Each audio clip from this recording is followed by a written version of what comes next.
Imaginez-vous être assis dans votre maison, dans les plaines de Goshen, en train de prendre votre repas avec votre famille, tranquillement. Puis, soudain, vous entendez des frappes à la porte, mais pas des frappes normales, des frappes hystériques. Ouvrez-nous, ouvrez-nous, ouvrez-nous, on veut de l'eau, on a soif.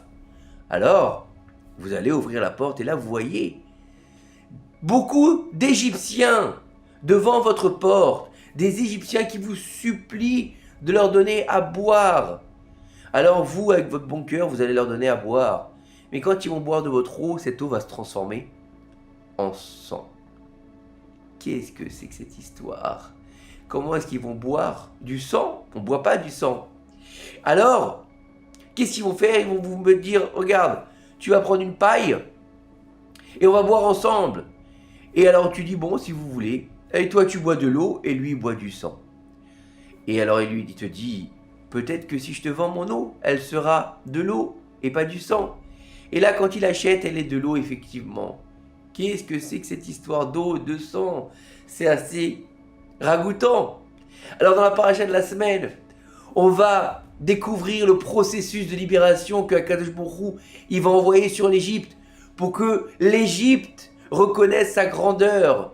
Et on va commencer par les premières, bien sûr. On va voir la rencontre entre Moshe, Aaron et Pharaon. La deuxième rencontre, bien sûr, où Moshe va essayer de vendre des esquimaux à des esquimaux. Comment est-ce qu'il peut faire ça? Il leur fait le serpent, et le serpent, le bâton qui se transforme en serpent. Et là, les Égyptiens, les magiciens égyptiens vont faire la même chose. Mais Moshe, t'es en Égypte, tu vas essayer de leur montrer quelque chose qu'ils connaissent déjà. Tu vas leur faire un tour de magie. C'est les rois de la magie. Non, c'est bien plus loin que ça. C'est pas de la magie. Quand on va faire ensuite, il va aller les voir. Il va dire à Pharaon, Pharaon, laisse partir mon peuple. Akadosh Baruch Hu, il a dit que tu laisses partir le peuple, ou sinon, il va s'abattre sur toi. Des choses très difficiles. Et Pharaon lui dit, ouais, arrête Moshe, arrête de me la raconter. Pourquoi? Qu'est-ce que tu vas faire? Tu vas faire un petit serpent avec ton bâton? Qu'est-ce que tu vas faire comme tour de magie? Alors le Nil il va se transformer en sang. Et il n'y aura personne qui pourra boire pendant 7 jours. Et on nous dit que les magiciens d'Égypte, ils ont fait aussi. Et Pharaon va lui dire, mais Moshe, c'est ça que tu as comme plan pour faire sortir tes enfants d'Israël. Ce petit plan, ces petits tours de magie, oh, le Nil se transforme en sang. Et on ne peut pas boire pendant 7 jours. Bah, c'est pas grave, on va vous acheter un peu d'eau et puis c'est fini. Non, c'est pas fini. Akadosh Baruch Hu, il va ensuite envoyer les grenouilles. Ensuite, il va envoyer les poux. Ensuite, il va envoyer la peste. Ensuite, il va envoyer les bêtes sauvages. Il va envoyer la grêle. 7 plaies, il va y avoir dans cette paracha. 7 plaies. Et chaque plaie, elle est différente. Elle vient d'un élément différent. Les 3 premières plaies vont venir de dessous la terre. Comment? C'est au niveau de l'eau, au niveau du sable. La première, c'est le sang. Le Nil qui est en dessous l'eau va se transformer en sang. La deuxième plaie, c'est quoi? Les grenouilles, elles sortent du Nil aussi.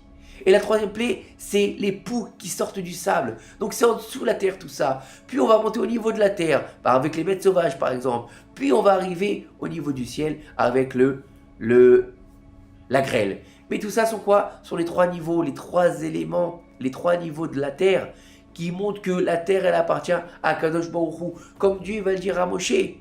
Tu sais, Moshe, Avraham, Yitzhak et Yaakov, tu sais sous quel nom ils me connaissent? Alors Moshe va dire non.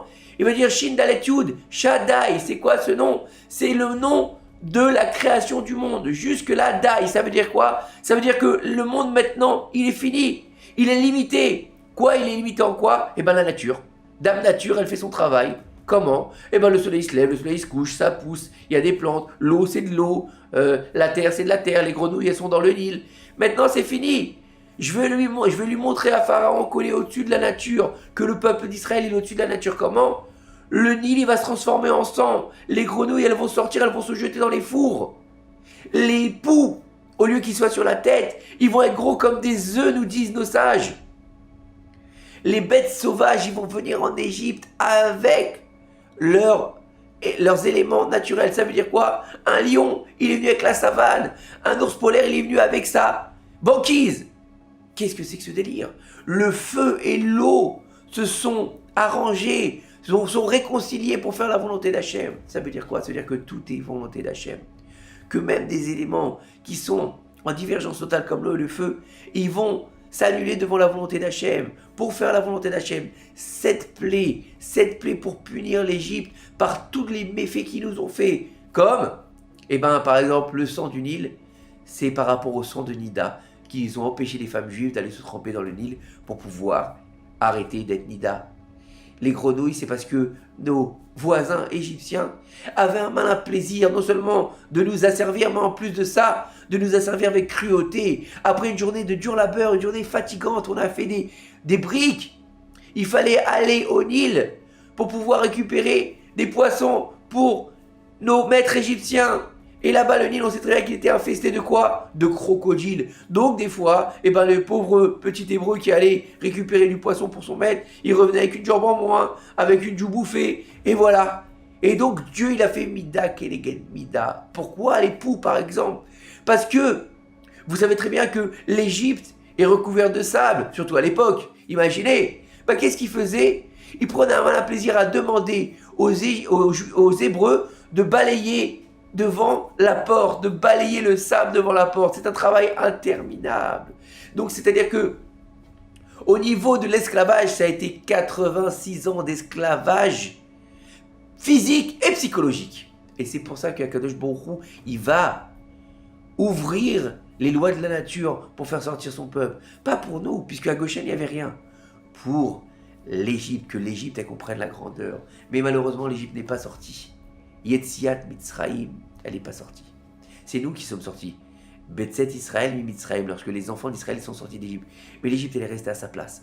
L'Égypte, elle n'a pas compris le message de divin. Elle n'a pas compris que pour pouvoir faire le Mashiach totalement, il faut qu'il y ait plusieurs protagonistes. Le premier, il s'appelle Israël, Béni Bechoré Israël, et le dernier, il s'appelle l'Égypte. Le plus bas du monde, le pays le plus sale du monde, il doit comprendre la grandeur de Dieu. C'est pour ça que Pharaon, il va dire dans la parasha de Shemot, mais moi, je ne connais pas Dieu. J'ai pas le da'at, j'ai pas la connaissance ultime de Dieu. Alors sortez-moi d'Égypte. Il faut sortir d'Égypte le Pharaon qui est en nous. Il faut réussir à comprendre que tous ces miracles n'ont pas été faits pour les Béné Israël, ils ont été faits pour les Égyptiens. Pour que le monde y reconnaisse la grandeur de Dieu. Pour qu'en fait, tes ennemis te voient et aient peur de toi. Ils reconnaissent ta suprématie, ô Israël. Ô Israël qui a été choisi par Dieu pour devenir le peuple pas élu, le peuple responsable des nations du monde, le prophète des nations du monde. Et là, on va voir que le processus se met en place dans cette paracha, le processus de la Géoula, comme Dieu il va le dire au Moshe au début de la paracha. Je vais les prendre, je vais les sauver, je vais les amener. Je vais leur donner la Torah, je vais leur donner une terre. Tout ça pour nous faire comprendre que le but du passage en exil, c'est la création d'un peuple. La création d'un peuple qui représente son Père Céleste. La création d'un peuple qui doit faire comprendre aux nations du monde, aux 70 nations du monde, la place de chacun. Qui doit faire comprendre l'importance de reconnaître le Créateur de par toutes les nations, pas seulement par le peuple d'Israël. Et il faut comprendre que à ce moment-là, on va devenir. On est en devenir, on est une nation en devenir. Quand on est une nation en devenir, alors on est dans la matrice en train d'être forgé comme un bébé qui est dans le ventre de sa mère pour devenir ce fameux fœtus qui devient un bébé après 9 mois. C'est exactement pareil, c'est ça l'exil. La mère du peuple d'Israël, elle s'appelle Mitzraïm, pour qu'on puisse sortir de nos Metzarim, qu'on puisse sortir de nos limites, comme Dieu il l'a montré à Moshe. Jusqu'à maintenant, le monde, il tournait sur Shindal Etude, il tournait sur ce nom qui a limité la terre, limité la création. Maintenant, il n'y a plus de limite. Vous êtes choisis pour être le peuple qui représente Dieu sur terre. Vous êtes le peuple du 8. Donc vous êtes capable de défrayer la nature. Vous êtes capable d'être hors nature. Vous êtes comme Yitzhak, Yotse Michok. Sortir de loi naturelle. Sortir de votre petitesse. Sortir de votre médiocrité pour devenir le peuple choisi par Akadosh Baruch Hu pour être la lumière des nations du monde. Shabbat Shalom, on veut voir que c'est quelque part le droit de nous aider à faire venir dans ma chère, Amen, qu'il est raton.